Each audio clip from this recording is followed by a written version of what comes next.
हाँ जी dear friends, Oracle हम install कर लेते हैं अपने कंप्यूटर सिस्टम में बड़े आराम से, बड़े नीट और क्लीन वे से। लेकिन अगर हमें कभी इसको अनइंस्टॉल करना पड़ जाए तो उस नीट और क्लीन वे से हम इसको अनइंस्टॉल नहीं कर सकते। आज के इस वीडियो लेक्चर में मैं ओरेकल को अनइंस्टॉल करने का वे बताऊंगा। ओरेकल अनइंस्टॉल करने के लिए फर्स्ट स्टेप है delete the environment variables. Keep watching my video और गौर कीजिएगा कि किस तरह मैं एनवायरनमेंट वेरिएबल्स को डिलीट कर रहा हूँ।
दोस्तों, सेकंड स्टेप में आपने ओरेकल डेटाबेस को विंडो की रजिस्ट्री में से डिलीट करना है। विंडो की रजिस्ट्री में डिलीट करते हुए आपने ख़ास ख्याल रखना है कि आप किसी किस्म की गलती ना करें, क्योंकि विंडो की रजिस्ट्री अक्सर इसमें गलती की वजह से विंडो डिस्टर्ब हो जाती है।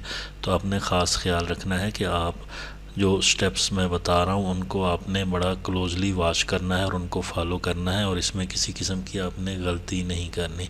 तो आइए देखते हैं कि रजिस्ट्रीज़ में से ओरेकल के कंपोनेंट्स कैसे डिलीट करने हैं।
स्टेप नंबर 3 में आपने ओरेकल के जो यूज़र्स और ग्रुप्स बन जाते हैं उनको डिलीट करना है। उनको कैसे डिलीट करते हैं, मेरी वीडियो को फॉलो कीजिएगा, बड़ा आसान वे है।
फोर्थ स्टेप में आपने जो विंडोज़ की जो ओरेकल की डायरेक्टरीज़ बनी रह गई हैं, आपने उनको डिलीट करना है। तो इसका वे भी बड़ा आसान है, प्लीज़ वीडियो को फॉलो कीजिएगा।